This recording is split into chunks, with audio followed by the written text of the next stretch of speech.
आज का टॉपिक है रिलेटेड एंगल्स। ठीक है, ध्यान से समझना, ये बहुत इंपॉर्टेंट टॉपिक है, ये तुम्हें अदर चैप्टर्स में बहुत काम आएगा। रिलेटेड एंगल्स,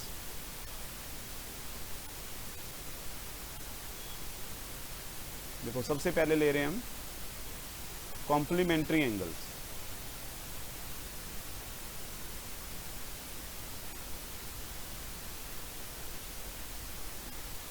बताओ कौन से होते हैं कॉम्प्लीमेंट्री एंगल्स?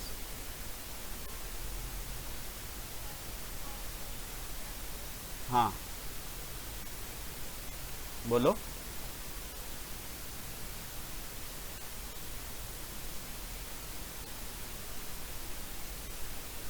देखो मैं बता देता हूँ, complementary angles are those angles whose sum is 90 degree, whose sum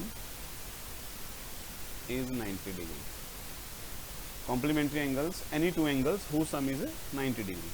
जैसे देखो मैं तुम्हें समझा देता हूँ अच्छे से, कोई भी दो एंगल हो, ठीक है, चाहे वो कहीं पर भी हो। जैसे मान लो हम पहले ये ले लेते हैं, चलो यहाँ पर इधर ऐसे, ये मान लो मैंने एक फिगर ले लिया ऐसे समझाने के लिए।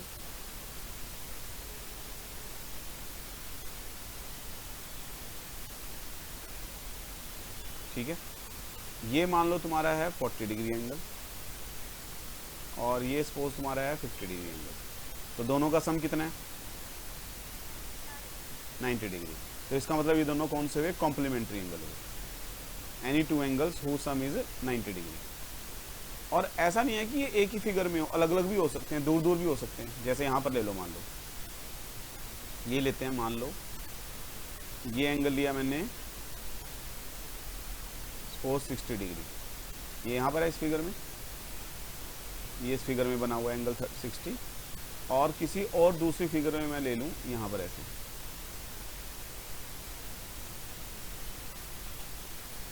एक मिनट रुक जाओ, इसको ज़रा ठीक करने पहले।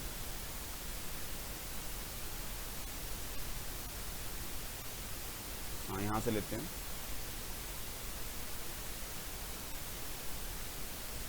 ये मैंने किसी और फिगर में ले लिया ऐसे, ये सपोज 30 डिग्री है। अब बताओ इन दोनों का सम कितना है? तो ये भी कॉम्प्लीमेंट्री एंगल है। मेरा कहने का मतलब है कि जरूरी नहीं कि वो एक ही फिगर में हो।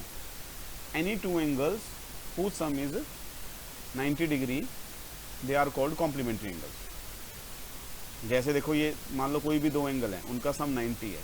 ये अगर एक एंगल मान लो उसमें से है 20 डिग्री, बताओ तो दूसरा कितना होगा? कैसे आया 70? हाँ 90 माइनस 20। मतलब ये क्वेश्चन आ सकता है ऐसे कि इफ वन, या फाइंड द सीधा आ सकता है, find the complement of angle 20, तो कॉम्प्लीमेंट कितना हो जाएगा? 70। या वो पूछेंगे फाइंड द कॉम्प्लीमेंट ऑफ 70, तो 90 माइनस 70 20 आ जाएगा। इस तरह के क्वेश्चन आ सकते हैं। ठीक है, उसके बाद इसी में आता है अगला तुम्हारा सप्लीमेंट्री एंगल्स। बताओ कौन से होते हैं सप्लीमेंट्री एंगल्स?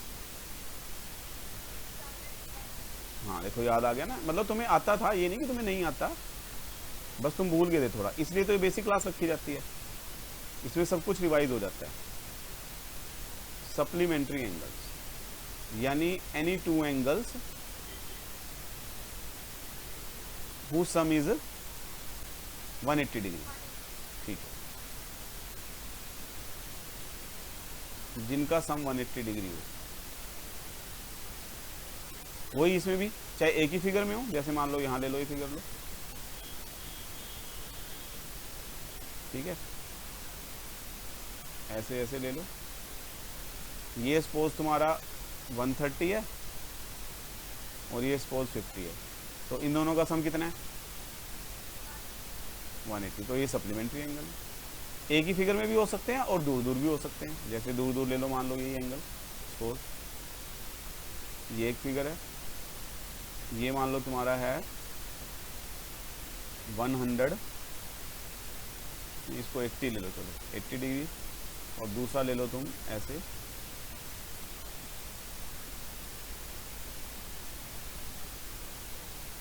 ये इस फिगर में मान लो ये सपोज 100 है, सपोज थोड़ा सा 90 लग रहा है लेकिन तुम समझ लेना कि 100 आएगी। तो इन दोनों का सम कितना है,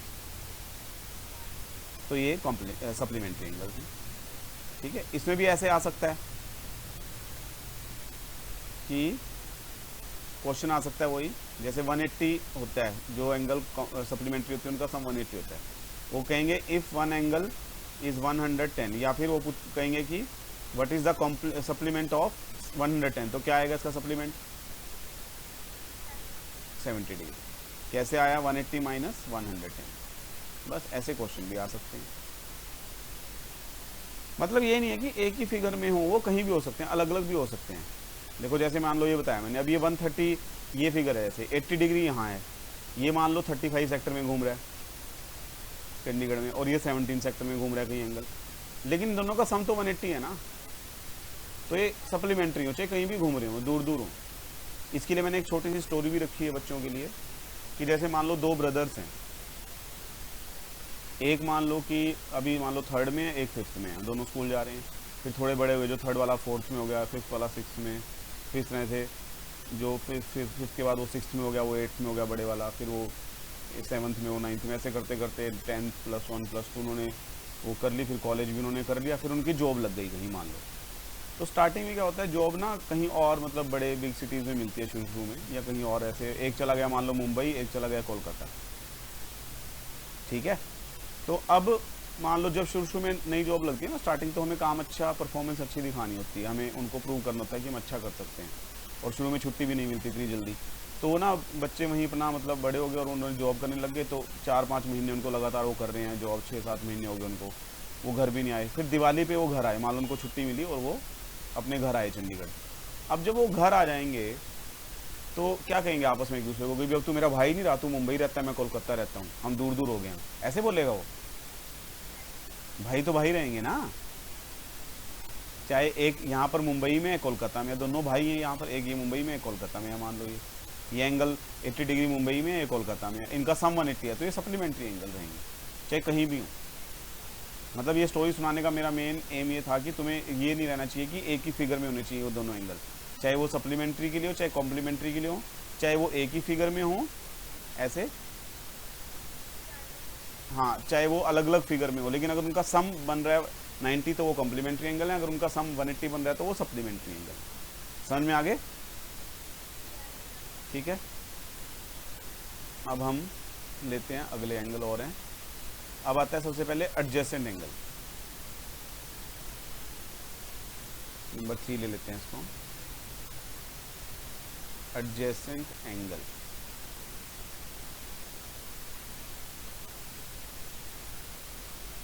एक तो देखो ध्यान से, एडजेसेंट एंगल्स, एडजेसेंट मतलब देखो, एडजेसेंट समझने के लिए मैं तुम्हें हिंदी में लिख रहा हूं थोड़ा सा, साथ साथ, ठीक है। और इसके साथ ना मैं एक और ले रहा हूं ताकि तुम्हें ये चीज दोनों अच्छे समझ में आ जाए इकट्ठी। इसके साथ होता है vertically opposite angle, vertically opposite angle. इसके लिए भी मैंने हिंदी का वर्ड बनाया हुआ है, आमने सामने।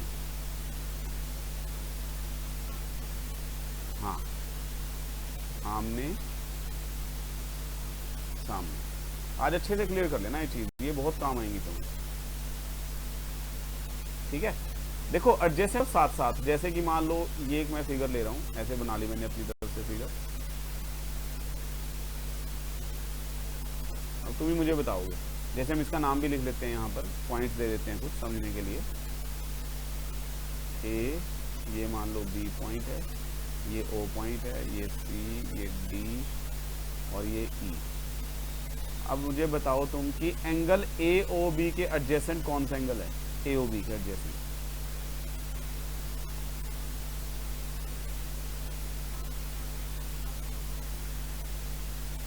ए, एंगल का नाम बोलो बेटा, ए एंगल का नाम थोड़ी होता है। जैसे ए ओ बी है ना, ये मैंने एंगल का नाम बोला, तो एंगल बताओ इसके साथ कौन सा एंगल है? हाँ, और ये भी तो हो सकता है ना बी ओ सी, क्योंकि ये देखो ये दोनों इसके साथ हैं, ठीक। और वर्टिकली अपोजिट आमने सामने, यानी जैसे ये वर्टिकली अपोजिट तो तभी बनेंगे, हमेशा ध्यान रखना, जब दो स्ट्रेट लाइन आपस में इंटरसेक्ट कर रही हो। इनमें नहीं बन सकता, देखो इनमें स्ट्रेट लाइन कोई नहीं थी, ऐसे सब थोड़ी सी टेढ़ी थी, ये बात ध्यान रखना। अब ये है, जैसे इसको दे दो ओ नाम, ये P, ये Q, ये A और B। अब बताओ POQ के वर्टिकली अपोजिट कौन सा है? हाँ, आमने सामने, वेरी गुड, बिल्कुल सही है। और P, ये QOB के सामने कौन सा है? वेरी गुड, आमने सामने। देखो जैसे मैं तुमसे पूछूं कि तुम्हारे साथ वाला घर कौन सा है, तो तुम क्या कहोगे? जो साथ वाला, तुम्हारा घर जैसे ही है, तो साथ वाला किसको कहोगे तुम? भाई जो मैं अगर तुमसे पूछूं कि तुम्हारे साथ वाला घर कौन सा है, तो तुम किसको बोलोगे?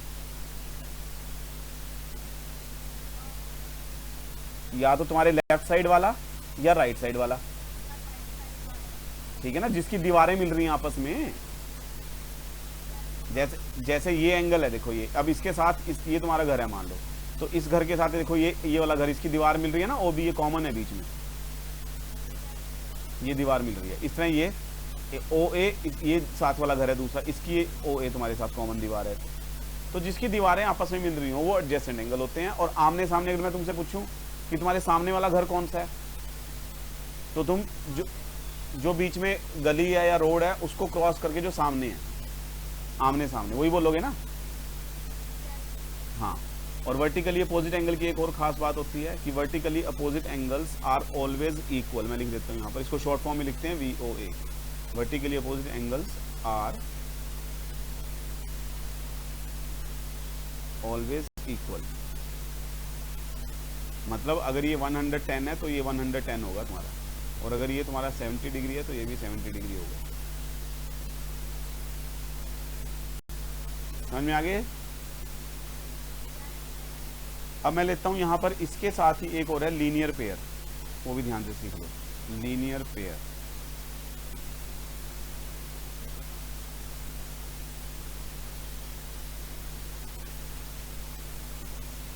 एक मिनट रुक जाओ।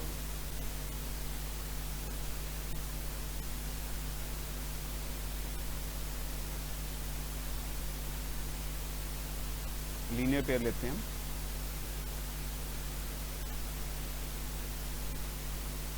कौन सा नंबर आ गया? 5th। देखो लीनियर पेयर में दो चीजें होती हैं। कौन कौन सी? एक तो उसमें क्या होना चाहिए कि एडजेसेंट होने चाहिए वो दोनों, जो लीनियर पेयर होंगे वो एडजेसेंट होने चाहिए। और सेकंड, उनका सम 180 होना चाहिए, तभी वो लीनियर पेयर बनेंगे। जैसे देखो मैं यहां बनाता हूं पहले, ठीक है, इधर देखो, ये मैंने बना दिया ऐसे, मान लो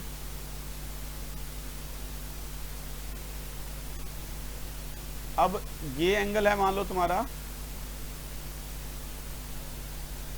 इसको ले लो तुम मान लो 60, और इसको ले लो मान लो तुम 50। पहले बताओ क्या ये एडजेसेंट है दोनों? एडजेसेंट है, वेरी गुड, एडजेसेंट है। क्या इनका सम 180 है? नहीं, इनका सम 110 है, तो इसका मतलब ये लीनियर पेयर नहीं है। समझ में आ गया? दूसरा केस ले रहा हूं। हाँ, अब दूसरा केस ले रहा हूं मैं। ये मान लो तुम्हारा 130 एंगल है इस फिगर में, ऐसे यहां कहीं, ठीक है। और एक मैं और फिगर ले लेता हूं दूसरी, ऐसे करके ले रहा हूं, कुछ भी फिगर ले लो, कोई भी ले सकते हैं फिगर में, कोई प्रॉब्लम नहीं, ठीक है। ये तुम्हारा मान लो ये एंगल है तुम्हारा यहाँ पर 50 डिग्री। तो क्या पहले बताओ कि क्या इनका सम 180 है? इसको हम केस का नाम देते हैं, ये मतलब हमारा 1 केस है, ये 2 केस है, ठीक है। ये 1 2 की जगह ना AB दे देते हैं, नहीं तो 1 2 तुम उनके साथ भी कंफ्यूज हो सकते हैं ना, जो हमने एडजेसेंट लिखा है उधर और सम 180 लिखा है जो, उसके साथ भी कंफ्यूज हो सकते हैं। तो AB दे देते हैं इस पार्ट को नाम हम। ये हमारा आ गया A पार्ट और ये B पार्ट। तो इनका एडजेसेंट सम 180 है, लेकिन एडजेसेंट है क्या? ये सम तो 180 है लेकिन एडजेसेंट नहीं है, तो इसका मतलब ये भी लीनियर पेयर नहीं है। अब मैं C पार्ट ले रहा हूं। C में देखो ध्यान से, ये मैं ले रहा हूं, यहां ले रहा हूं एंगल ऐसे, यहाँ ले रहा हूँ एंगल ऐसे। अब ये मान लो 120 है और ये 60 है, तो पहले बताओ क्या ये एडजेसेंट हैं दोनों? हाँ, साथ साथ एन की दीवार मिल रही है, वेरी गुड। कैन का सम 180 है, वेरी गुड। तो इसका मतलब ये लीनियर पेयर है। और लीनियर पेयर की एक पहचान और बताता हूँ कि उसमें हाफ सर्कल बन रहा होता है, देखो ऐसे। अब इनमें देखो कंप्लीट हाफ सर्कल कहीं नहीं बन रहा था, इसमें भी नहीं बन रहा था, ये तो दूर दूर थे, इनमें तो बन ही नहीं सकता था। तो हाफ सर्कल जो बन रहा है इसका मतलब वो लीनियर पेयर है। और इनका एक और नाम है, बताओ क्या? लीनियर पेयर को हम क्या बोलते हैं? हाँ, angle on a straight line. अच्छा ये बताओ इनको क्या बोलोगे? जैसे अभी तो ये दो एंगल थे ना जिनका सम 180 था, ये एडजेसेंट भी थे। अगर मैं 3 ले लूं ऐसे एंगल, मान लो ये 30 ले लिया, ये तुमने ले लिया मान लो 30, 80 ले लिया मान लो ये, ठीक है, और ये 70 ले लिया। अब इन तीनों का सम 180 है, तो क्या बोलेंगे इनको हम? लीनियर पेयर कितने के लिए यूज होता है? नहीं, पहले बताओ पेयर कितने के लिए यूज होता है? दो चीजों के लिए यूज होता है ना पेयर। तो जैसे एग्जांपल दो, पेयर ऑफ, क्या होता है पेयर में?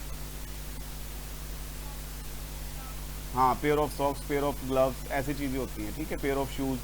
तो इसमें तो ये दो है ना, इसके लिए तुम पेयर यूज कर सकते हैं, लेकिन ये 3 आ गए, तो इसको तुम angle on a straight line ही बोलोगे, angles on a straight line.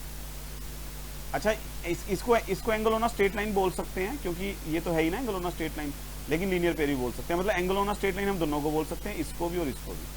Straight line का मतलब जो स्ट्रेट लाइन के ऊपर ऐसे 180 बन रहे हो, चाहे वो 2 एंगल हो फिर ऐसे, चाहे वो 3 एंगल हो। लेकिन अगर 2 हैं तो उनको लीनियर पेयर बोल सकते हैं, इनको नहीं बोल सकते हम लीनियर पेयर। समझ में आ गई बात?